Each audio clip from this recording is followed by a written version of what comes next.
Morning, ladies and gentlemen, and welcome to video message number 29. I'm not against strip joints. What's one move in bed that makes a man go crazy every time? Oh, you gotta give him that huck and spit on that thing. You get me? Oh, that's nice. Listen up, the ratings just came in for last month. We are number one. We just grabbed every key demographic. Super duper. That's nice.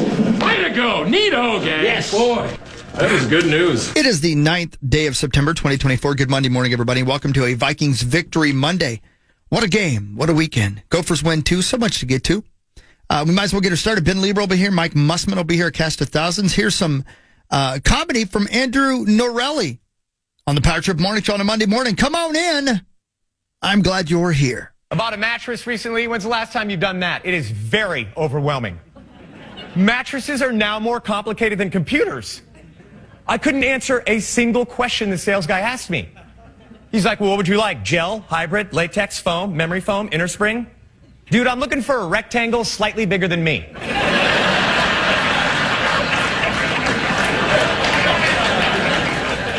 I'm just trying to lay down. I don't know what other people are doing.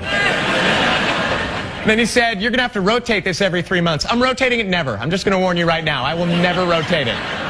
That sounds ridiculous. This is not a vehicle. He goes, well, it's going to get lopsided. I weigh 165 pounds. How am I going to break a mattress? What do they do when a 400-pound guy walks in there? Sir, you're going to have to rotate this every 3 minutes.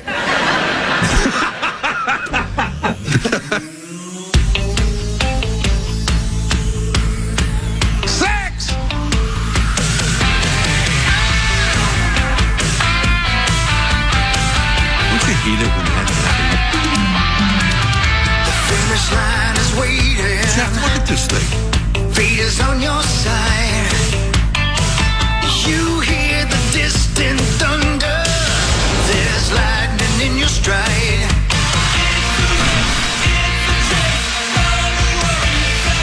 Welcome to the Power Trip Morning Show. It is Monday, September 9th of 2024. The Vikings victorious in game number one. One down, 16 to go. I'm Corey Koch. That's Chris Hockey. There's Meat Sauce Paul Lambert. Zach Halverson is here. Max Fuller is here. The Vikes are 1-0. And it's pros and cons, right? Chris, you were there in New York. Daniel Jones is horse bleep.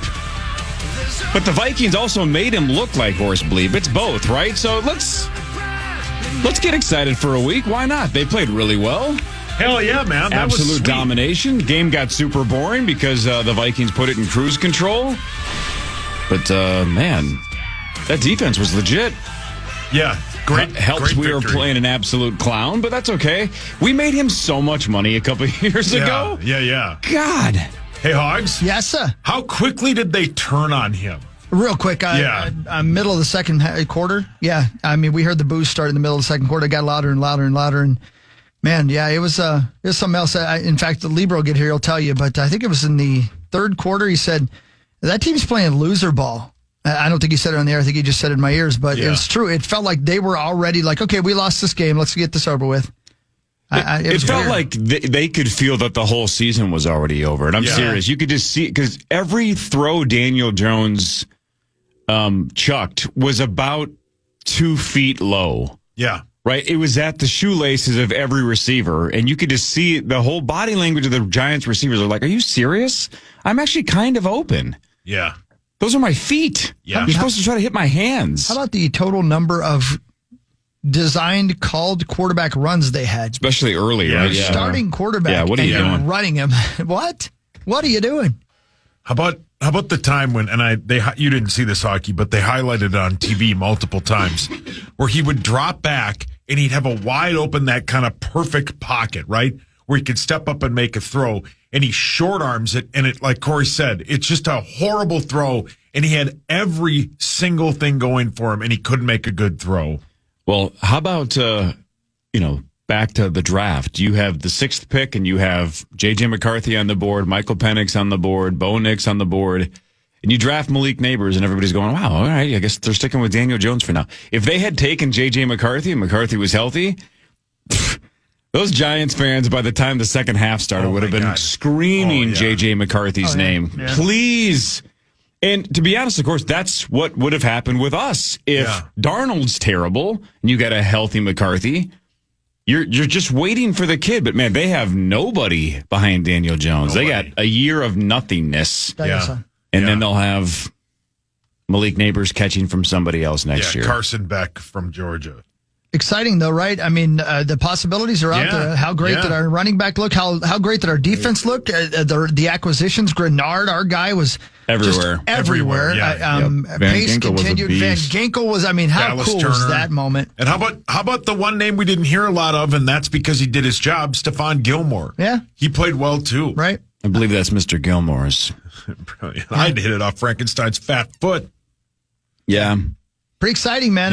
Yeah. There's life in this team. There's no doubt about it. We'll see what happens. We got a San Francisco team coming at us on a short week, so that'll help. We'll see what they got. Yeah. We'll see if we're real. The nice thing about last night was, or yesterday, was as bad as the Giants played, because they did, we talked about Jones. They Terrible. couldn't hit anything, but terrible. As bad as they played, we still played very, very good. Yeah. It was So it both. wasn't like we benefited fully from that. Like, we still went out there and I think exceeded a lot of expectations. So bigger test, obviously, next week, but it was a very encouraging start to the season. Do we have an update on Jordan Addison? I know it's now the other ankle. They're saying it's not serious, but do we know if he's expected to play against the Niners or not? We don't know that, but as you just said, Ian Rappaport tweeted last night, Jordan Addison will have more tests on his ankle today, but my understanding is it's believed to have not suffered a major injury. All right, so we don't know then. Did they say on TV if it was a hip drag or not? Tackle? Did they mention that? I don't know if they said that. I don't think they mentioned you guys. I don't remember. Yeah, it looked like it was to me.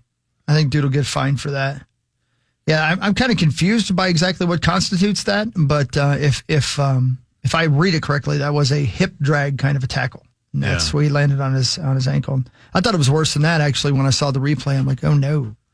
And he was, I said to Ben, I said, hey, will you do me a favor? I think I just saw Jordan Addison go into the blue tent, and he did. And when he walked out, man, you could tell he was distraught. Yeah, he had the towel over his head. Well, plus he was playing against a defense that he knew, Yeah, correct. He could kill. Yeah, right. How about your guy, if you've been rehabbing an ankle and then you tweak the other one, you got to be like, son of a bitch, really? Right. That sucks. I can't even walk. Yeah, Jalen Naylor scored. Yeah. Nice touchdown for Jalen. Speedy. Yeah. Speedy got her done. Yeah. And you heard on the highlight when they played it back on Fox, Justin Jefferson yelled Speedy into the microphone. That's right. Senor Speedy. So some of us are on that, some of us are not. Which one are you on? Oh, I haven't decided yet. Oh, come on, now. man. You know you're on my side. I like being. There's nobody in the middle anymore. Everybody's on one side. No, Pick a there's one side. person on your side. You're the only person. Yeah, you. Pick a side, Paul. I'll let you know. Don't do it. Pick your butt, Paul. Okay. Look, you and I agree on so little. What? Make this one of them. Max, what side you on? Come on. Come on, Max. What is this debate? I'm Jalen Speedy Naylor or versus He wants to Speedy be called Naylor. Speedy. That's what everybody calls him. Why I call him Speedy? Yeah, why not? Oh, boy. If I was fast, I'd want to be called Speedy. Sure. Why are you so anti-speed, Cor? Yeah, what's going on? Cor. Zacho, what about you? You're on speed. I am. What team are you on? Jalen Naylor or sound like you're on Speedy Speed. Naylor? Oh, boy. It's tough because PA did say Jalen yesterday. So, Well, it's his name. I mean, Well, your name's Corey, but everybody calls you Sludge. Everybody realized that was stupid. No. So they we did moved it. on You 15 asked years us not ago. to. yeah. If you wanted to still be, do you want to still be called Sludge? No I thanks. feel bad. Do you want to be called Sludge? Nope, didn't like it 22 years I ago. forgot about that. Well, exactly. If Thank Corey doesn't want to be known as Sludge, he wants to be known as Corey. But I suppose that's his decision. Right. And if Mr. Naylor wants to be known as Speedy, Thank you. I guess That's we his better call him decision. Speedy. that's the way see you're what he going? did there? You see So what he if did there? Corey- Which team are you on? If Corey wants to respect that, he should probably call him Speedy. Otherwise, we could theoretically call him. Go for it. I can't Sludge. stop you from calling me whatever you want. Okay, Sludge. Oh, look what he did. Brilliant. Burned your ass. Yeah, he did burn your ass. It's a time machine. So Sam Darnold also looks very, very good, right? Yeah. He sure as hell did. That is definitely what they wanted to see out of Sam Darnold when you signed him for $10 million and let Kirk go and What is he making from the Falcons? 40 something? Kurt did not look good yesterday. Kirk had a rough game. Yeah, rough start for him. Could not push off on that foot. Well, and they basically, the one thing that somebody pointed out was his big old dong. Yeah, hold on. Yeah, they wouldn't shut up about it. That was most of Brady's first broadcast. And it was the Browns and Cowboys. And he wouldn't shut up about Kirk. Saying, boy, just talking about Kirk goes Brown. Yeah. They basically, ESPN Stats and Info pointed out that like 45% of the snaps that the Falcons ran yesterday were out of the pistol, and Kirk has like maybe run 6 snaps in his career out of the pistol, and that's what everybody was speculating is he can't push off on that foot, so he can't drop back in the pocket. Not good. That's a well. Then don't start him if he's not ready. Right.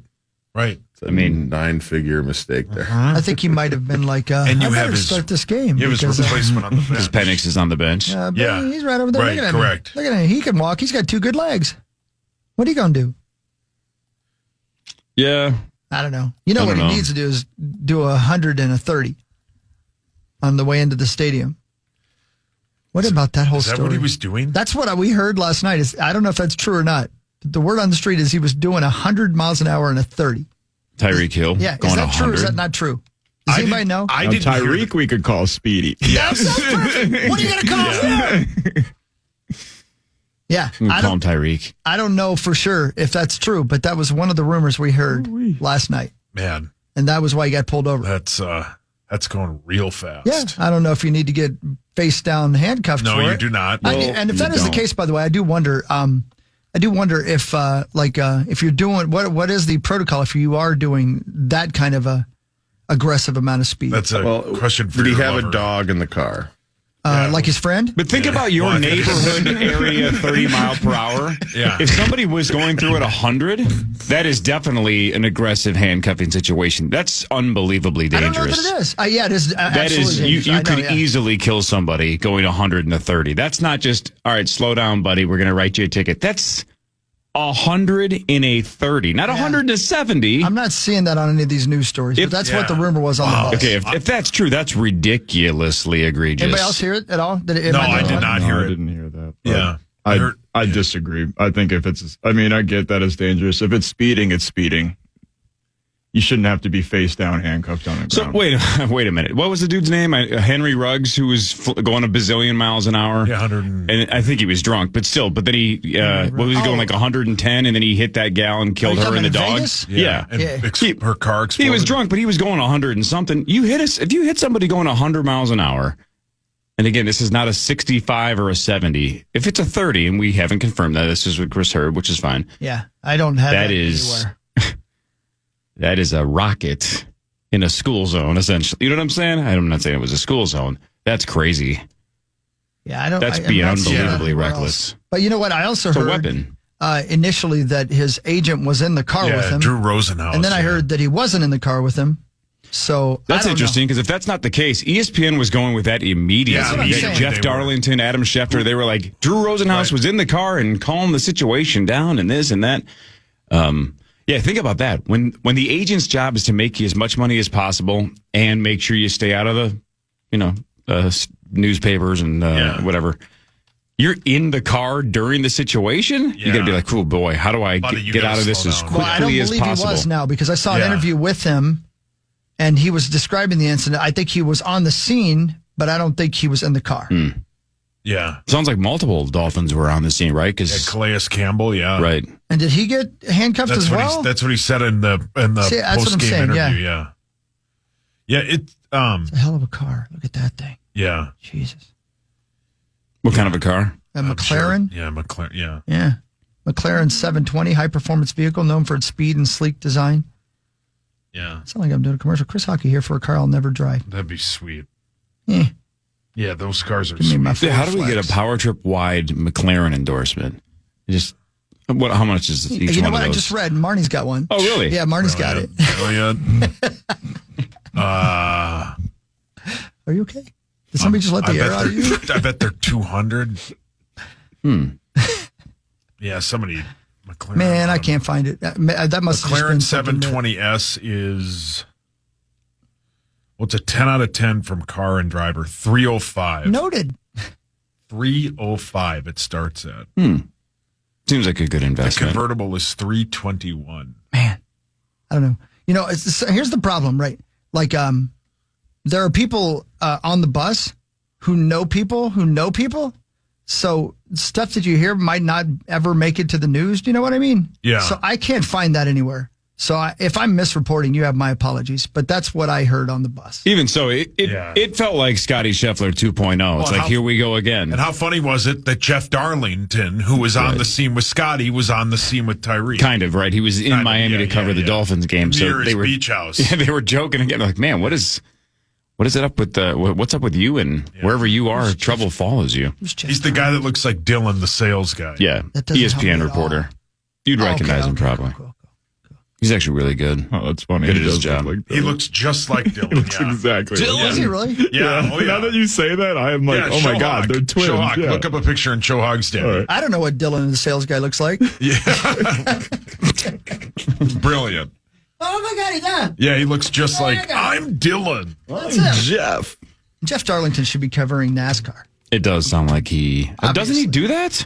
I don't know. Maybe not. Good question. No, Marty it's Smith, Marty right? Smith, Marty yeah. Smith. But I thought if Darlington doesn't, he definitely should. I don't know. I thought Tyreek handled the whole situation perfectly afterwards in his press conference, though. Did anybody see that? No. He just was like, this is not. I wasn't being mouthy or anything. I don't know why I got handcuffed. And then a little bit later, they're like, "What do you hope happens?" And he says, "I just, I kind of want to be a cop when I retire. I want people to learn from this, and maybe we can be better." I just thought he handled it perfectly, because that's a bad situation. That's just oof. Was he running late, or did he just want to drive fast? Like I said, I don't know for sure that he was running late. I don't know. I just that is something that I heard. So I want to make sure I say that. But I don't know. I don't know. By the way, this first segment was brought to you by Gutter Helmet MN and GutterHelmetMN.com. Never clean your gutters again. They are the absolute best. GutterHelmetMN.com. Everything I'm reading says unspecified traffic situation. Unspecified. But the Rosenhaus guy, he was saying that. No, he also said it hasn't happened to me yet. Oh, that's true. He was very adamant that it shouldn't have gone down like that. So if it does come out that he was going 100 miles an hour, that Drew Rosenhaus is going to look like an idiot. But even if I think Max is saying, I don't think you should be put face down in handcuffs. If you're 130 though, handcuffs maybe, but not. You don't need to be. I think you can be down. maybe you'd be handcuffs. I don't know why you got to be face down on the ground with three cops on top of you. Yeah, right. I mean, You should be handcuffed, but not. But again, it also depends on how much you are not cooperating, right? And again, he said he wasn't. Said he wasn't cooperating. He said he was not being uncooperative. Said he was not saying anything bad or doing anything bad. Said he wasn't sure why it had to go to there. So I don't know. I guess speculation is not doing anybody any good. But how about those Vikings? Hell yeah. Nobody? Okay. Had to have it, right? If you want to get away with Sauce's energy there. It's exactly like we just said about the Giants, right? The Giants season just feels like it's over because Jones looked awful and they got smoked. It's over. If you have any chance now, with the window a little bit open with Jordan Love out for maybe 4 to 6 weeks, they won't win a game if he's out. Right. Yeah. So if he's out for the next, they're saying 3-4 weeks minimum, right? 3 to 6 weeks is what they're kind of saying. That opens the door a little bit. If you want to have any chance, you had to win this one. Now the schedule gets ridiculous, but still had to have this one. You're 6-point dogs already. As you should be, because we still have a lot of questions, even though we looked awesome. And the Niners are the second favorite to win the Super Bowl. You should be dogs. Are you guys still on the Chicago Bears bandwagon after yesterday? Oh man. Max and I talked about that a lot in overtime. I don't know how you lose that game when you don't score an offensive touchdown, or you don't give up an offensive touchdown. Or no, sorry. Wait a minute. Hold on. I'm gonna rewind you. I don't know how the Bears win that game That's what I by thought you not meant. scoring an offensive touchdown. Yeah. He did not look impressive. It was a lot of off timing passes. He airmailed a couple of them and just trying to do that old USC kind of run out of the pocket, throw across the body kind of. It's like, brother, this ain't college no more. This is the NFL. You're not going to be able to get away with that all the time. And not only airmailing him, Maxo, but you and I watched the highlight where Keenan Allen is wide open, and the ball goes into the stand. Yeah. That's how bad one of the throws was. You saw a friend. Yeah. Well, who took him in the Charts Challenge? Dude, Zach is the ultimate kiss of death. He's almost, it's almost over already, and it's 1 week. It's almost over, yeah. I mean, Zach has 4 points, and Chris is the ghost and got 26. Zach's already 22 points behind the ghost after a week. But he said he felt something strong. Yeah, you sure did. You had a feeling about Caleb. What pick did you have? The second pick or something? No, the first Yeah, the first pick? Yeah. Oh, my gosh. It's a... Yeah, but then, like, pick what Charges ranked 6 was... He still got, like, 22 points. Like, even... Parrish, you didn't pick, got 15 or something. Yeah, I don't... Yeah, you are the kiss of death. But... I gambled to start, but we'll work our way back into it. Yeah, Used to be me that I used to... Now it's you. Great feeling. Yeah, He didn't even throw for 100 yards. No. Oh, Zacho. More of the Power Trip Morning Show after this. The Power Hour goes live at 8 a.m. You can watch it at KFAN.com/watch. It's powered by Quantum Fiber, your world unleashed. I can't wait, Zacho. Really? I cannot wait to see what I look like today. I bet you look handsome. I doubt it, brother. Thanks, Hulkster. Tell you what looked good was that Vikings offense yesterday. Let's go. Hell yeah, man. I need a little more out of you than that. Hell yeah, man. That's it. Okay, thank you. Tell me about this overtime thing you were talking about. You and my main man Max do a show now? Yeah, right after Fan Line. Really? Yeah, it was super What fun. do you talk about? Football. Maxo was really good Boring. yesterday. Oh, thank you, Saucy. We talk about butt cheeks too. Okay, thank you. Yeah, we did talk about butt cheeks a little bit. Yeah, we talked about how double cheeked up you looked in the booth last night. How did you see him? I did? Somebody was taking upskirts of hog. Can you dig it? Must have Can been you PA. dig it? Yeah, that's what PA kept saying when he'd point the camera at your crotch. Can you dig it? All right, PA, we got it. Double cheeked up. Yeah. Can you dig it? What's happening? That was PA. Oh, yeah. Yeah, he's very excited. Is that stadium cool? Yeah. Yeah, I mean, it's just a big old open air stadium. There's not much about it that's real beautiful. Reminded me a lot of an open air version of the Raider Stadium. As far as where we were at and such like that. But as far as any glitz and glamour, there's not a lot. It's just a big old outdoor stadium. I don't know. It's fine. It's good. It's good. A beautiful day in New York City. You saw my videos and pictures I was posting. Oh, man. Holy blank, man. Yeah. So I went back to the hotel and I had to go watch the Warriors Can you dig it? because I was like, man, this is a completely different New York than the 70s and 80s New York I remember. I should go watch a movie. And I did. Such a good movie. Such a good movie. And then the New York Giants honored 100 years of Giants football before the game, some of the all-time greats. And then Daniel Jones dishonored the entire existence of the New York Giants the second the game started. I thought he had balls by looking up into the crowd and going, Can you dig it? Wow. Why did he do that? because he had a concussion. Oh, Daniel. Their backup is Drew Lock. Oh, He yeah, I might remember be a that better guy. option. Probably is. Yeah. Can you count, suckers? Why is he yelling There goes that? Daniel Jones Look again. at his weekend. No, that was the medical team to Daniel Jones. Oh, brilliant.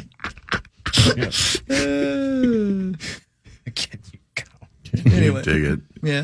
He had to dig a lot of those passes he was throwing out from the Right into the turf. ground, Yeah. Yeah, man. Yeah, he's not good. He wasn't good, but we were. We were. And our defense, man, let's go. Let's go. It's so awesome having Brian Flores back. Like, we were so worried that, I think last year a lot of people were worried that he was going to not be here. And Yeah. he's here and he's doing wonders. You know what Cyrus says? That is a miracle. Wow. Thanks, Cyrus. Yeah. It's true. Can someone get Daniel Jones back in the blue tent? Yeah, by the way? somebody help him. Can you dig it? Yeah, all right, DJ, buddy. Yeah. over here, buddy. Sit down, buddy. Yeah. Have a seat. Oh, it was cool seeing pretty much like all of the talkers that we've been talking about through training camp hit. It seemed like almost all of the new guys from the defense made it, not just, like a play here and there, a huge impact. Like Andrew Van Ginkel is arguably the MVP of that game, man. Yeah. He was blowing up. I mean, just collapsing the pocket left and right. He got a sack. He got that pick six, which was really the nail in the coffin. Patrick crazy. Jones was awesome, man. Yeah. I mean, Dallas Turner got in there, got a sack from the defensive end position. It seemed like a lot of those new guys are already making big impacts. And how about that game from Patrick Jones too, man? I mean, know. Just incredible. So it's super exciting. I agree with what Zacho said in the first segment. There's more good Vikings than bad Giants. Like, we have a reason to be excited. We weren't just taking advantage of a bad team. I think you're right, because I think part of the problem that Danielson was having, besides the multiple concussions, obviously, was that the defense was confusing. Yeah, it was a lot of comfort sacks going on, man.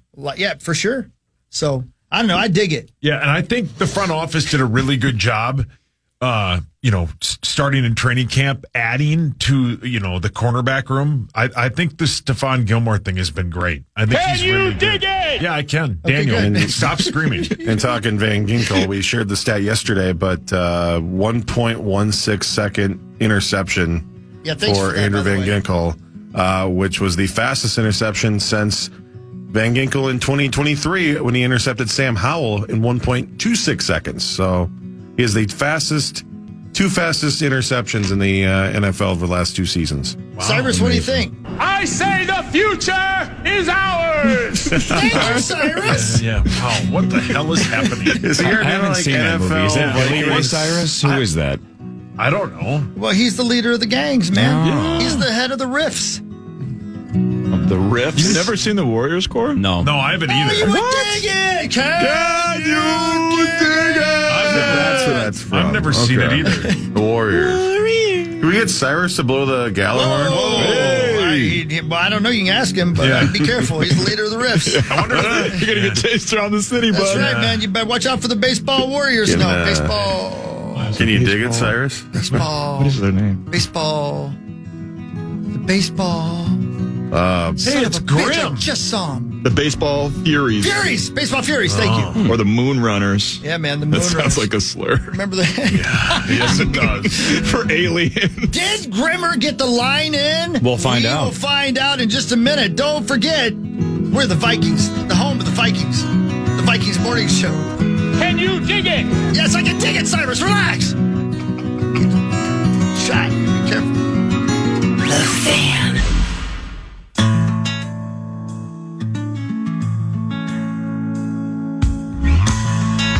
Good morning, everybody. It's a Vikings Victory Monday, and I have one question for you. Can you dig it? Mike Grimm is here. Hi, Mike Grimm. How's everyone? Hey, I have a question for you, Mike. Can you dig it? I dig it. Okay, good. Your Gopher squad absolutely trucked that awful Rhode Island team. Rhode Island barely even crossed the 50. Rhode Island, neither a road nor an island discussed. You're right. They did cross the 50 once and then got sacked, or a penalty, and then they had to punt. So they never finished a drive in Minnesota territory. That's ridiculous. That's crazy. incredible. And they're, I mean, honestly, they're okay. They're not like just nothing, but that was exactly what Minnesota needed. They needed, what I liked about it more than anything, I don't know if we're going to go down the road here to talk about it yet or if you have other things, but was that they didn't take the foot off the pedal. Where in the past they've done that, okay, let's just grind it out and win it, 28-0. They have a new quarterback who's never taken a snap. That guy's throwing touchdown passes with like 2 minutes left or 4 minutes left, whatever that last touchdown, whenever it came, because that guy's, as I say, the old cliche, one snap away. So you're paying, I don't know what they paid him, $800,000, $1 million to come in. Sorry, Rhode Island, we're going to get these dudes some experience. We're not going to just hand it off, and it was good. They said it yesterday. I think it was like $1 million. Yeah. I figure it was 800. Think of the difference, though. If the Gophers had started with Rhode Island and had a week to ramp up to North Carolina, maybe that North Carolina game is different. I kind of feel the same way about the Vikings. We get to ramp up and feel confident before the Niners. Good point. If we had the Niners first and get trucked, then the Giants, and who knows? Right. I like that the Gophers did what they're supposed to do against Rhode Island. I just wish the schedule had been inverted. Yeah.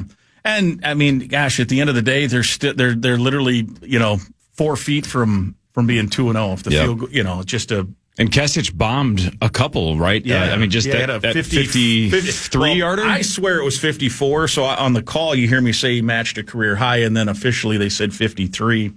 But I was just probably looking at it wrong. So, yeah, 53 and a 47-yarder, both in the same bombed it direction. Yep. I mean, even the kick he missed to win it the other night, that went over the upright. Yeah, he bombed from that 47. one. It just slightly to had the a right. little draw on it, which has a natural draw. How rare is it? Because I heard Guernsey on the sidelines reiterate again that Dragan Kesich basically says, I don't care what hash I'm on, I can hit it from all of them. Is that pretty rare? Don't most I'm kickers sure. like it's one a good spot? Question. I would think.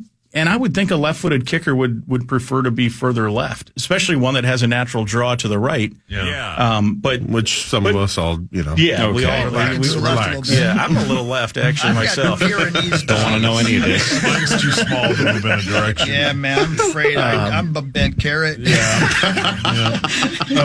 baby. Yeah. Just wait till you get hockey in my age. Holy cow. Yeah, you just wait. You're lucky to have a carrot. I think Dragan probably feels confident enough to tell the coach, just put it anywhere. I'll try, at some point I'll probably say, do you really have a preference or not? Happy birthday. I can dig it, Grimmer. And by the way, back to the pros for a second. I know he didn't have to kick a field goal, but Reichert 4 for 4 on extra points.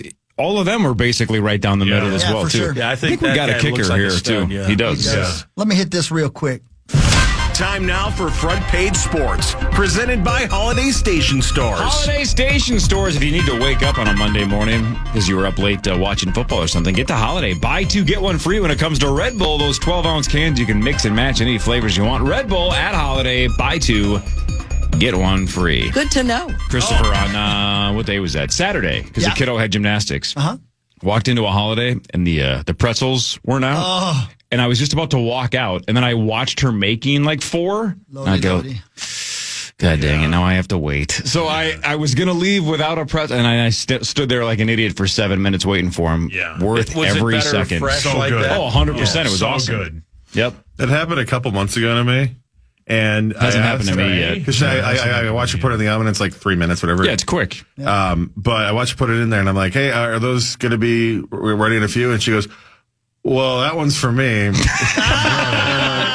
She gets it. Yeah, so That's how good they are. Cyrus walked in, and he saw her sticking him in. He was like, that is a miracle. Yeah. Wow. He hasn't seen much. All right, so what was the line that we were trying to get in now on Saturday against It was Rhode Island? from Rhode Island. Me, myself, and Irene. Yeah, and it's amazing how many people have since asked, or they heard me say I hadn't seen it, and they're like, "Dude, you got to watch." Yeah. Very, very underrated Jim I might be Carrey a rock, movie. but I'm not made of stone. So good. It was Yeah. the line, right? Yeah, that was it. You know, I'm a big fan of football from 11 o'clock in the morning till about 1 o'clock in the morning. The old ideal. Pac-12 After Dark is now, quote, the Big Ten After Dark, and we'll take it. JG with a Stephen Carey sideline report. Yeah, really just one score that you missed in semifinal 2 of the 2024 Initials Game Invitational on KFAN Radio.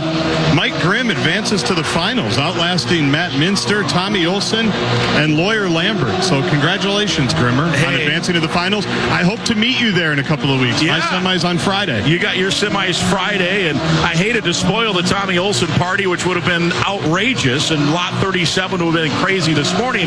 But hey, just because I rock doesn't mean I'm made of stone, man, you know? I understand. And Tommy on the pregame show, very tepid appearance for Tommy because he couldn't go crazy. I know. I feel bad, but you got to win. If the game's there to take it, you got to take it. And Winners win. I got the last 4, so I had to do it. Nice job. You're good You at got that. it. There we go. So brag there at the end as you transition back to the call. That was chef's kiss. Yeah, your performance late on Friday, man, was, again, Tommy had got, 7 and 8 to tie you at 3. And he was feeling pretty good after sideline reporter. Yeah. I think he felt like the groove, and then you just got the last 4 and shut everybody out. He was so excited when he tied it. Oh, yeah. Yeah. Well, it was game on. He did Let's the go. Double fist pump. He did the air punching. So I yes. did. I felt a little bad because it would have been awesome to see him, doing whatever, cartwheels or taking clothes off or whatever it was. But yeah, but what are we, like 11 days away from the finals? So yeah, the be finals. ready. You know how to do a got a cartwheel? heck of a semi-final coming up, too. Yep, this Friday it's Guernsey, Pellicero, Tyler George, and Zachary Halverson. In that order. Zacko. Zach is Can you count, sucker? massive underdog, but you never know. I got to be like plus 10,000 at this point. Zach's good at the game, but those three are going to be very tough Zach to beat. is seated higher than Tyler George, though. Right? Did I see 11, that right? It's got to be very close. Yeah, George is 12, yeah. Oh, wow. Yeah. That's incorrect. I can't wait to prove you wrong. We'll see.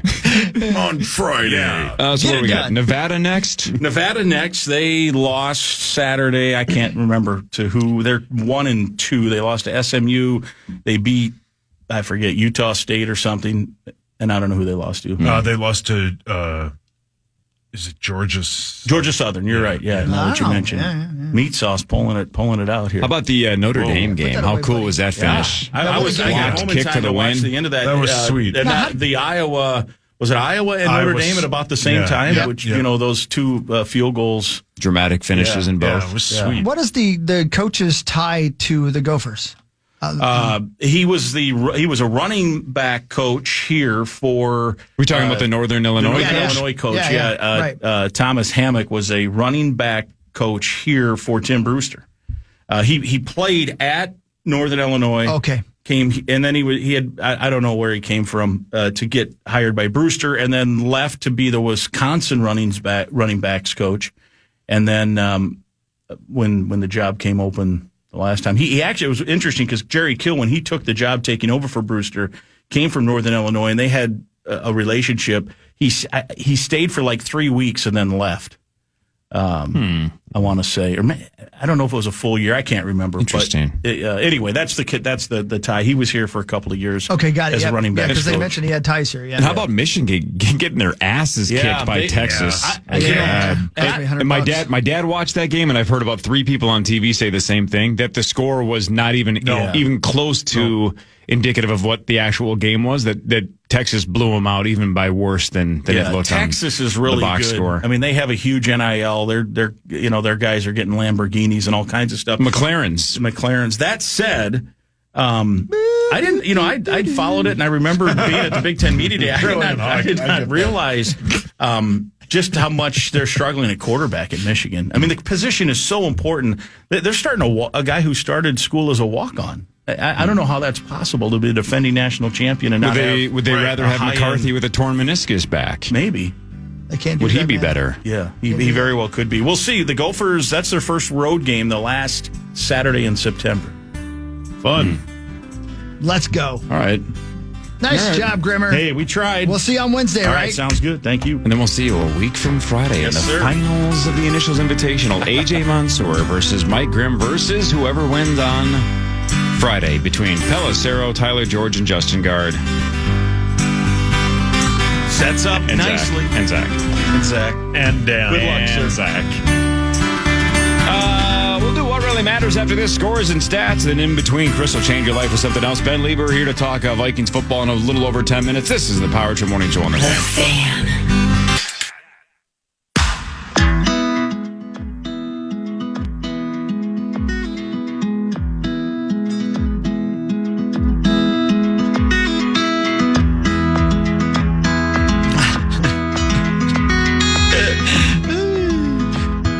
You just missed a good one over here.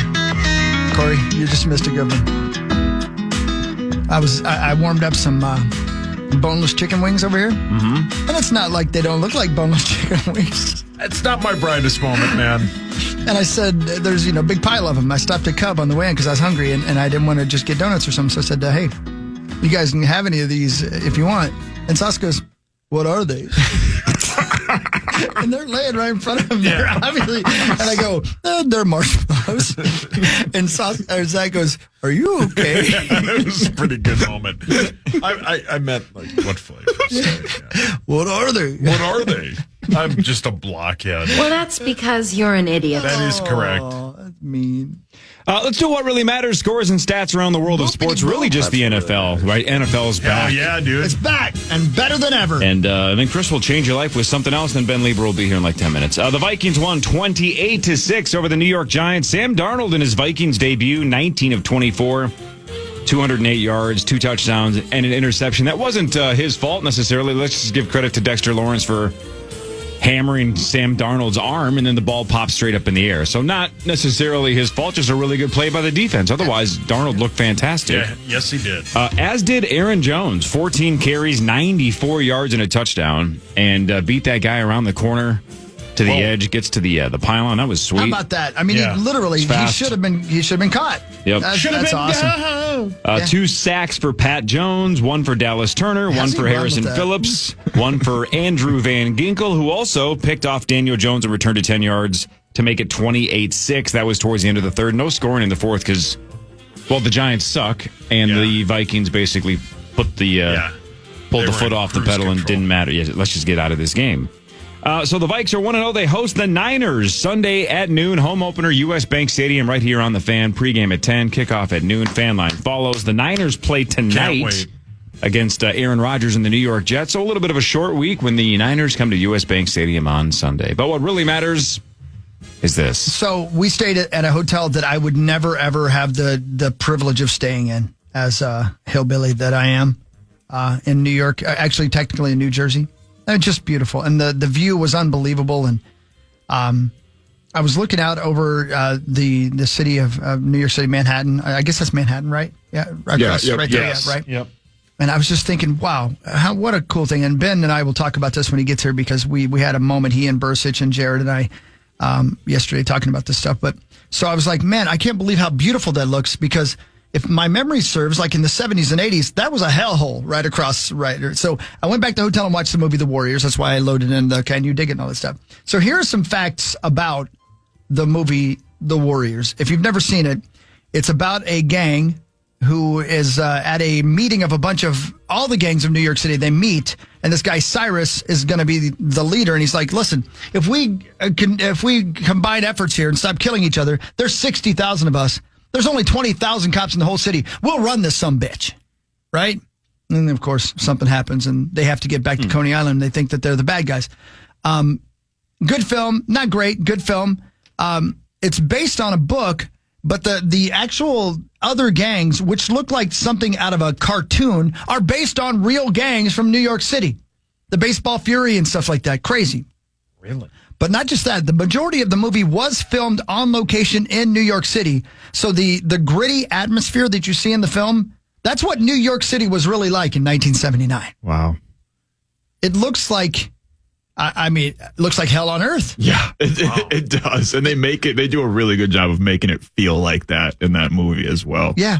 But it's just so instantly iconic. And I was like you, Hawk. I was like, there's no way that any of this is real, but back in the day, I guess that's how gangs were kind of organized. Gangs, you had to have, it was like a team. Like you had a jersey, you had a bit, you had a gimmick, basically, like wrestlers almost. Or the baseball clowns or whatever. Yeah. It's pretty free. It's kind of silly, but then you think about it. If you were rolling into a subway and there were a bunch of guys dressed like baseball players with baseball bats, you'd be freaked out. Right. Yeah. It's like, this is either the Yankees or I'm about to get my ass kicked. Yeah. Yeah, I've never seen it, man. Is it well received? Like, what's the Rotten Tomatoes score on The Warriors? It is the definition of a cult classic. Got it. In fact, they actually pulled it out of theaters in New York City because the gangs were coming to the films, to the screenings, and then getting in fights and doing terrible things after the screenings. It's an iconic movie. Yeah, I really think 88%. Wow, you would love it, Cor. I think you would like it. It's right in your wheelhouse. I'm honestly shocked that you you are going to love it, Zach. Let me just tell you something else. Here's give me a sport. I got to tell you this. Go ahead, give me something. Let's see here. Let's go with. Late last night, if you fell asleep, the Detroit Lions won in overtime 26-20 over the Rams. So at one point, okay. At one point, I'm going to be real delicate. The Warriors get split up, and 3 of them are rolling down the street, and there's this group of young ladies. You know where I'm going with this, right? Yep. And they're just kind of gathered on a street corner. And the Warriors, they're walking down the street. It's dark, and the lady's like, "Hey, you guys look hot," you know. and the Warriors are like, "Well, good. I guess we're gonna get some strange." And so the ladies take them back to their clubhouse. The guys are so transfixed by the idea of some pee that they ignore all the warning signs because every gang in New York City is trying to kill the Warriors. Right. And they don't realize they're being lured in. And the lady goes, "What's the name of your gang?" And the lady says, and I'm not making this up, don't send me angry emails. She says, "We're the Lizzies." Yeah, that's 100% true. That's it. And then he's like, "Oh, cool." and there's 3 guys. And only one of them's like, something's up here. Yeah. Something's going on. We should probably go. But the other guy's like, "Hey, guess what? You don't turn it down." Right. Hey, we can die tonight. Get a little action. Yeah, there's a couple of them that are like, "I don't care. Just beat me up." Right. Yeah. Jeez. Yeah. The Buccaneers 37-20 over the Commanders. Baker Mayfield 4 touchdowns, 289 yards. Jaden Daniels didn't throw the ball a ton, but did run 2 touchdowns in and had 88 yards on the ground. So the dual threat factor for Jaden Daniels looks like it's real. Yeah. Big start for him, but they lost by 17. What really matters is this. How badly would Cleveland like to have him back? My gosh. Yeah, Baker. They were talking about that on the show before us. Man, I can't tell you how much I love watching Deshaun Watson fail. It's the best. It is the best. How about, did you see? I hope he's the worst signing in the history of the NFL. Did you see the video that went viral where, I don't know the last guy's name, but like their best guard fell down and Deshaun Watson went to help him up and he pushed his hand away? Like, I don't need your help. No. Really? Yeah, they're better off. Max and I also talked about this last night. They're better off with Flacco. They're better off with or Jameis Winston, who's the backup. They might be better off with him. Honestly, yeah, I think they are. He's just cooked. It's over. Good. He's a bum. It's Screw over. him. Yeah. He's a bum. Yep. What really matters, though, is this. Hey, man. Let's see. There's the Empire State Building has its own zip code. Is that right? Yes, it is. Brilliant response. Brilliant. Yeah. There's Ben. So, hi, Ben. Ben. Seems like I just spent 2 days with you. It's good to see your face, sweetie. It's good to see you again. I wish you were in my ear all the time so I could just say random things to you. Same. Do you ever get... Yo. Do you ever get sick of... Well, no, I hear you guys off the air all the time. Yeah. In the feed. Can you hear that, really? Yeah.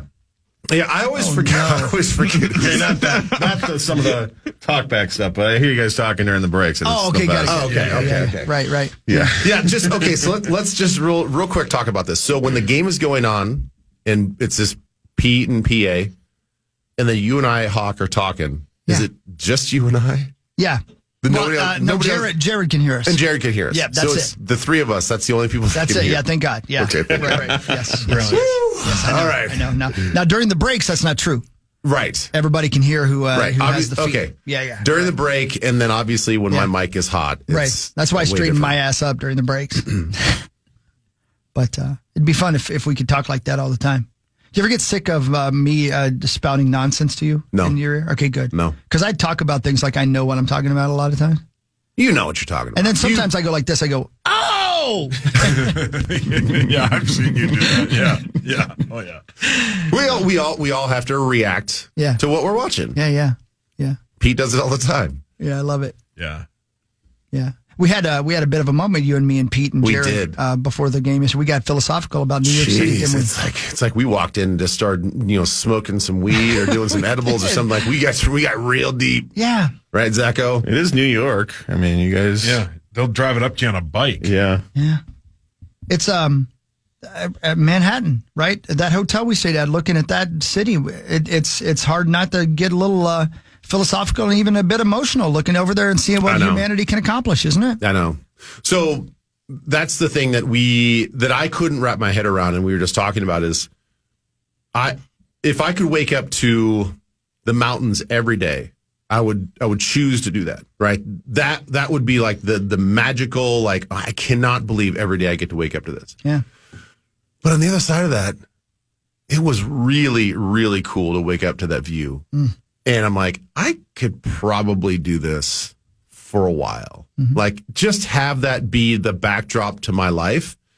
Because there's a certain majesty and majestic feature, and there's this concept that I can't wrap my head around, that how Manhattan works. Just like, and this is where we got Phil said, like, just like I don't understand how mountains are formed. Right. Like, I cannot wrap my head around the sheer force it takes for the earth to push up, these mountain ranges. Right? I think it's mostly just Paul Bunyan and Babe the Blue Ox, Probably. like pulling a. Well, even more, I can't wrap my head around that. Okay. Even though I know Babe is very, very strong. That's a huge bitch. Yeah. But you look at just the superficial line of the skyline that we saw, just the long whatever how many miles that is from left to right as you're looking at it panoramically, and you're like, that's a lot of buildings and that's a lot of density, but that's just one little layer. But then beyond that, it's like 30 more blocks, 40 more blocks of the same thing. Yeah. Plus buildings that go up 1,000 feet. I don't understand how it works. And then there's a whole city underneath the city. I don't get it. I know. I just don't get it. It is one of those cities where when you're in it, you feel like the entire world is watching you. You know what I mean? I feel the same way about Vegas. You just feel like when you're in Milwaukee. You think so? I kind of feel the opposite. Oh, really? See, I guess not me specifically. I just feel like all eyes are on this city. Oh, right. I get that sense that, like, when you go to Milwaukee, you're just like, I don't think the world even knows this town is happening. Right. But when you're in a Vegas or New York, you're like, man, if somebody flipped on the old world TV right now, this is the station that would be on. Yeah, it is sort of surreal when you're there. It is like you're on the same list as Tokyo, London.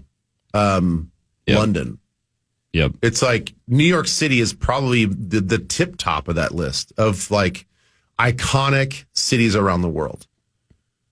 So I don't know. There's magic to it. Again, it's the electricity, right? You can just feel the city. Those buildings are so big. Like I said this to you, it's awesome. And it's something that boggles my mind. Like in one of those buildings today, there'll be more people working in that building than live in my hometown. Mm-hmm.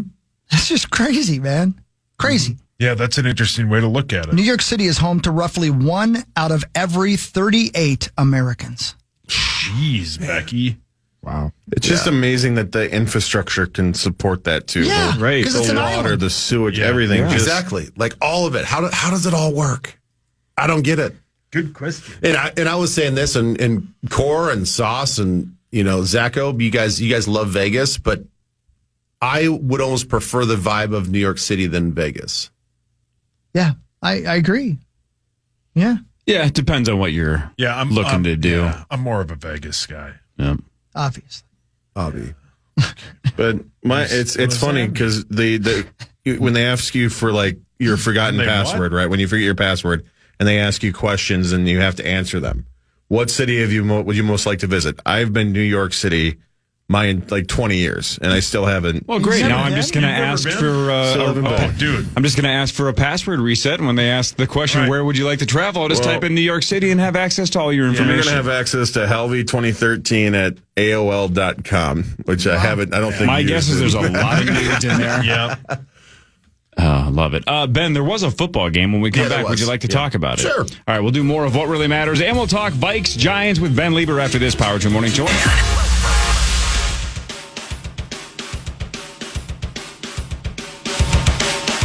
Hey, Power Trip Morning Show, welcome back. Here we are. It's a Vikings Victory Monday. KOC was pretty pumped about not only his quarterback, but his running back as well. For a guy in a new system to start 12 for 12 and be incredibly poised throughout the day. Huge performance for us to be able to build off with Sam, and then really felt the impact of Aaron Jones. Tried to get him over 100 there late, but wanted to be smart about him as well. On the last, I told him he would get one more shot at it, but huge impact, over 6,000 yards for his career is a pretty special number. Big win for your Vikings.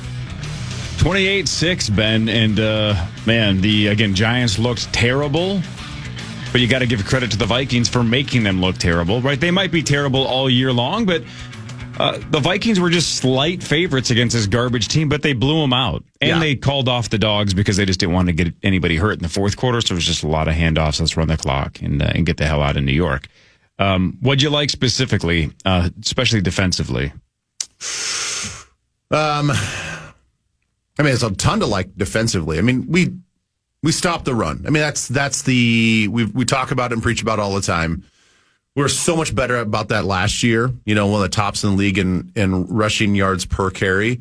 And outside for, a couple runs in the second half and late in the second half, which going back to us, just sort of like winding the clock down and wanting to get out of there, I got the sense from Dayball that they just sort of gave up to. Yeah. I don't understand the lack of urgency. They, at one point in time, Hawk and I were talking. It was maybe, 5 minutes left to go in the third quarter. And it's like, you've only got about 3 or 4 more possessions in this game, and you got to score a touchdown on 3 of those. And they were just still running their conventional offense, run the football, taking their time up, going up to the line. I'm like, you guys, I don't understand what's going on here. But the point is, I thought our defense shut down the run extremely well. They handled that kind of revamped offensive line. And then after that, it was just, we were in prime condition, and it was sort of clinic tape the way that we disguised our coverages. Early on, we were, mugging at the line of scrimmage, dropping out, bringing some guys, blitzing some guys, dropping, you could tell that Daniel Jones was just like, what? Like, this is happening way faster than we can do in practice. And so, hey, how often does a coach say that in the post-game show to a team? Because just post-game locker room. Because KOC said that yesterday, specifically what you just said, when he was praising the team for all the things that they did well. Without crapping on the Giants, he said, we were better conditioned. Right? Essentially, all the work we did in the offseason, look at it, it paid off. We looked like we were in better condition than they were. Did you hear coaches say that often? Specifically point that out, that, look, we outworked them this summer. They weren't ready for us. Not necessarily. It's like one of those things they preach all of offseason, like, we're doing this because we got to, this is what's going to be the best in the fourth quarter and all this other stuff. Like, this is, it's all for that. But then once the game actually happens, they don't really go back and reflect on that of, hey guys, this is why we did all those gassers. This is why we did all that stuff. This is why we were pushing you so hard in practice. They sort of allude to just the execution, but they don't really talk about the actual conditioning part of it. So that is interesting that they, and I briefly talked to Metellus in the locker room just about, their deception, their disguise concepts. And I just kind of jokingly said, like, it's a lot on you guys because you guys are running lines. Like, oh, I felt it. He's like, believe me, I felt it. We logged a lot of miles today, but that's what they know that their role is to be, it's not just Harrison Smith anymore that's standing at the line of scrimmage and then dropping back and then he's got to cover, 30 yards down the field. It's, Metellus is doing the same thing and Bynum's doing the same thing. So, having 3 safeties that can do that and then having, I think, even more athletic outside linebackers that can drop in coverage and give you more, it's huge. So I thought defensively they played outstanding. I will say this as a little caveat, though. If Daniel Jones was more accurate, we're probably talking about a different scenario and different situation. I heard you guys talk about it earlier. How many inaccurate errant throws did he have that I don't think were necessarily the result of the defense? Just right into the ground. They were just right into the ground. Were low. It was bad timing and bad accuracy from him and his receivers. And so you take 5 of those plays that were probably what you deem as checkdowns, 7-8 yards down the field. But if those are completed and even if we're just making the tackles right there and we have guys on them, those are chain movers in some situations. So it is, I think it's a little bit on the fact that they're a pretty bad offense right now. Ben, and if you can't answer this, or I hope I'm not putting you in a bad spot. What did Harrison say to you about his interception? He said, did he call it? Did he know something was up? And he looked over at Cam Bynum and said, cover me here or something like that. What did he tell you? Yeah, he did. Because I was just kind of giving him props. I'm like, man, I even wrote in my notes on that interception, like that was just child's play. Like he was literally just playing with Daniel Jones. I mean, it was like, to me, it's like something that you would do to a rookie quarterback, and he was doing it to a supposed vet and one of the highest paid quarterbacks in the league. So on that particular play, he's like, I kind of felt it. I knew what they were going to be running. So he said, hey, Cam, cover me on the 7, meaning the 7 route, the outside route, and I'll stick inside. So going against the grain of maybe what the responsibility was and the coverage responsibility, that's what a savvy vet will do in a situation like that studies film, that understands stuff, which, it's kind of crazy because apparently, I'll air quote this, Brian Daboll takes over the play calling duties for the first time, and he admitted it. Yeah. But there are a lot of rumors that he was taking over play calling duties like for most of the second half of last season, but he would never admit it and didn't want to neuter his offensive coordinator, Kafka. So, going back to watch the tape and all this other stuff of what they like to do in the red zone, Harrison took a chance, and he's like, I'm just going to trust the film study and trust my gut and my experience and all the reps that I put in. So he adjusted a little bit of the coverage and said, hey, guy, you cover this. Make sure that I don't get exposed on the outside, and I'm going to sit on the inside and just wait and just bait him because that's the thing. They know what his responsibility is as well. That's the chess match. Like they know that, okay, if we see Harrison in this too high coverage in the red zone, they're probably playing this technique. We're expecting him to go out and cover that 7 route, and he doesn't. And then he just sits there and just jumps the route and picks it off. And Van Ginkel did something similar in his touchdown as well, right? And Van Ginkel did something similar as well. And it's just, again, it's a smart play that, even high school players, they need to, that this is, as I'm coaching my kids' 8th grade team, it's like, this is the next level of football. Like now you have to be thinkers before the ball snap. Like you got to think about game situations. You got to think about the formation. You got to think about what the offense is trying to do to you. And in Van Ginkel's situation, his responsibility is to rush up field and to the quarterback in that situation. But you've got 3 receivers in a compressed, reduced split that's closer to you. Then you've got a 4th receiver that's further out to them. You've got nobody in the backfield, so it's an empty formation. Well, everybody knows the ball has to come out on a 3-step. That's why we always tell the guys up front, get your hands up. And if it's empty, don't even worry about rushing the quarterback because you're not going to get there. The ball's designed to come out because they know they don't have the protection that they need.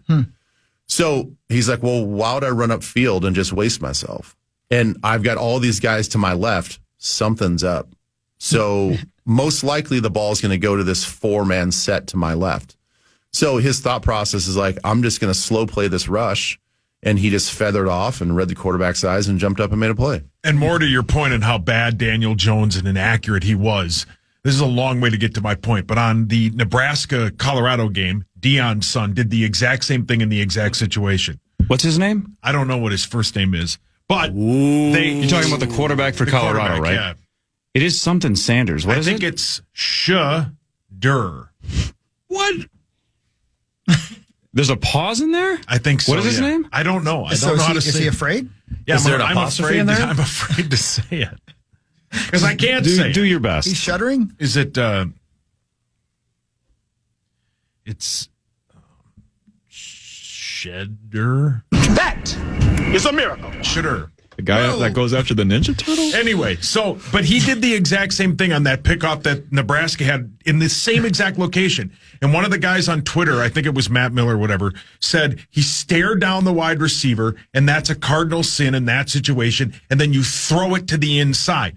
Cardinal sin. He's a college player. Daniel Jones did the exact same thing. He knew he was going to that guy. He stared him down and threw it too short. Okay, so Ginkel made a great play on it, but but I will say the difference is that is a designed slip screen or whatever, smoke screen, whatever you want to call it. Like they put that guy in motion to get somewhat in a relative position behind those 3 receivers in that bunch to catch the ball and have those guys as the lead blocker. That's a timing and a rhythm throw. That's an automatic throw that Daniel Jones is supposed to make to the guy. That's not even a read. That's not like I'm going to catch the ball. I'm going to 1, 2. I'm just going to check it down over here, or I'm scrambling outside the pocket. I'm going to throw across the grain. Like that is a now throw that he has to make. So it's not so much that like Daniel Jones did anything wrong. It's just that our players get paid too. Yeah. No. Yeah. My dad just sent me a text. Who's Kendrick Lamar?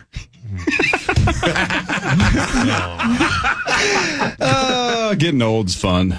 Oh, man. What is the Kendrick Lamar scuttlebutt? Yeah, I don't know. Question for you. Who is Kendrick Lamar? He's going to headline halftime of the Super Bowl in New Orleans. Good to know. Yep. Good to know. I'm sure Drake's going to love that one. Oh, my God. Mm-hmm. He's going to jump out a window at a Super Bowl party. Yep. Can you dig it? you imagine if he sings a diss track during He's going to. Yeah. He's Oh, yeah. 1,000,000% going to do that. Yep. Drake's least favorite Super Bowl of all time. Yeah. 100 million plus people are going to see Kendrick Lamar call Drake a pedophile at the Super Bowl. Can you count, suckers? Wow. Thanks, Cyrus. Yeah, all right. Can we talk game theory for a second? Go back to the Vikings-Giants game? Yeah. Yeah. Something that is getting glossed over because it worked, right? It's how it works all the time. It's you're reacting on the results, right? You're being results-oriented. But nobody's talking about it because it worked. But when the Vikings went for it on 4th and 2 from the 3, Yeah. and Darnold got the touchdown. I think was that the Jefferson touchdown? Yeah, that was Jefferson. The quick hitter to Jefferson. Yep. 4th and 2. It was 7-3. Right? Old school football is take the points. KOC's like, F it. We're on the 3-yard line. We've started at the 1, right? We started at our own 1, and we're all the way on the other side. We're going for it. And they got it. So it gets lost in the shuffle. Then you hear that was the first Vikings 99-yard drive since 2008. Mm-hmm. And that, quote, drive was a 99-yard Bernard Berrien touchdown. That's not even really a drive. It's just a freak play that, Berrien's shoes or whatever are in the Hall of Fame now. That's the reason you go for it, right? Because 99-yard drives are so rare. It's been 16 years since the Vikings had one. The Giants' offense suck. That's the perfect time to go for it. Correct. So what? You miss. You're up 7-3. They're not going 97 yards. It's rare. Love that call. Love that KLC's like, F it, dagger 'em. It's first half. We've gone 90... What was that? What did I say? We're at the 3. So we've gone 96 yards. We're not going to just give up and kick a 3 here. Let's go for it. Love that call. Love that play. I don't know why the Giants left that cornerback on an island with just no help in the middle. Yeah. It was one-on-one. It's like Jefferson's going to beat you off the line every time. Yep. Great call by KOC. And it really, the thing is, like, it wasn't bad coverage. He was close. Just a great throw by Donald. That's the thing. Like, it takes a great throw, an on-target, on-time throw, and obviously a tough catch. And hands up, right? The defensive line had their hands up, and Darnold kind of thread the needle there. That's not easy to just get that through the line either. No. I mean, it looks simple when we see from throw to catch, but when you like really break it down and like what kind of had to go right on that play, I mean, it's a gutsy play. You're obviously thrown to the best receiver in the league, but like a lot kind of has to go right on that play, But think about what I'm saying is if you go for it and don't get it, half the listeners, the old school fans are going to go, you got to take the points, you got to go up 10-3. But since it worked, it's like, yay, Jefferson's the best. I know. It's the right call, whether it works or not. You can't be results oriented. That was fantastic. I think for everything that you laid out, though, that's easily defensible. No brainer. Even if they'd missed it. And you're like, you guys, look, their offense has not even started yet. We just went on basically a 99-yard drive. We have the momentum. Like this is not gonna stall us. It's not gonna stall our energy right now. Like we still have the upper hand in this, and we got a lot of game left to play. So why not just take the opportunity to like really stick it in their heart early in this game and just say like we just drove all the way down the field on you guys. Let's put more pressure on Daniel Jones. And so I'm with you. I loved the play call. And the thing is, like, even if he's a little short, we only had 2 yards to go to get a fresh set of downs. First down, exactly. Correct. Yep. To go 1 yard. Yep. So I thought that played into it as well. That adds to it for sure. Because Chris and I were sort of talking about that offline. I'm like, you think you would have gone for it if it was actually 4th and goal versus 4th and 2? I hope so, because the play call was still into the end zone. So my guess is he would have, even if it was 4th and goal, not 4th and 2 from the 3. I think he should have gone for it either way for everything we just said. But it's a good question to at least ask. But also, Jefferson scores, and you asked him this in the locker room after the game. No gritty. Yeah. What? I mean, that's his trademark. No gritty? And then he basically said he's going to mix it in. What's happening here? Yeah. How about how happy he was, Ben? He was so happy. He was just happy to talk to us, man. He was like, "Yeah, let's do this." I know. He was so happy. Let me real quick talk about that play again. So the beauty about that play is, and the reason why I think that slant play sort of caught them off guard is because, just as we were saying, it was actually tightish coverage. It had to be a good throw. You have to worry about the defensive lineman putting their hands up. because they're taught the same thing. They know the ball's going to come out. It's not like it's going to be a 5-step drop and we're going to be surveying you've only have 14 or 13 yards to work with here. The way that they set up Justin, again, sort of reduced down on a split. The corner thought he was going to run a fade. The corner thought he was setting him up to run a fade because I think logic would tell you, well, why wouldn't you run a fade? Why wouldn't you put him one-on-one? You don't have to worry about the defensive lineman then. You don't have to worry about a safety sneaking down or a linebacker in a plug situation where he's a free guy that's going to play the inside. So logic would tell me as a defender, take away the outside because that's where I'm most vulnerable. I have no help. All my help is on the inside, including my defensive lineman. So he released, and you could see the corner shading his outside leverage, like he was trying to take that away, and he just busted it right inside and made a tough catch. So like the concept of the split and the way they set everything up to put the corner in truly on an island of like, I don't know what this guy's going to do, which is rare to do against the number one receiver in the league. Yep. Paul, your hand's up. Can I ask Ben or tell Ben a non-Vikings related thing that'll get him going? Sex! I know what you're talking about. I know what he's going to say, too. I know what you're saying. And I can't explain it. Yeah. Can we talk about it now or do you want to wait? It'll take 15 go to break. Seconds. If it's 15 seconds, go for it. Russell Wilson yesterday was inactive. And he was standing on the sidelines in full shoulder pads and full uniform. I know. Yeah, I couldn't wait to talk to you about that. Did we ever find out why? He's the third quarterback, baby. I don't know. Like he's Russell. Because he doesn't want people probably watching to know that he isn't part. I don't know. He's weird. So if both the quarterbacks that were active got hurt, and like almost every other Steeler got hurt, he still wouldn't be able to play it, right? What? Was he inactive No, or was he inactive as the emergency He was the emergency quarterback. Oh, he was. Okay. So there was at least. Unlimited. Yeah. Mr. Unlimited. Mr. He was Unlimited's ready gotta for be disaster to strike. Yeah. He's got to be ready. Hey, in the Steelers injury report this week, was he listed as limited? Oh, my God. Do you remember, though? I mean, it's not out of the question he could have played because I remember that one year when Heinz Field got, like, torn up by that one guy. Bain, that's who it was. That's right. Yeah. You're right.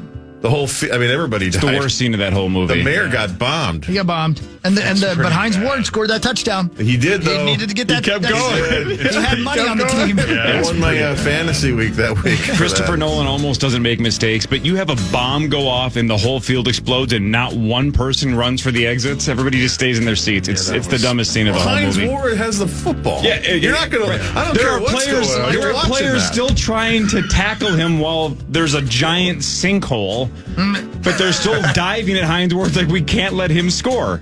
Half the team's dead, buddy. It's terrible. It's terrible. The news is next. The Fan.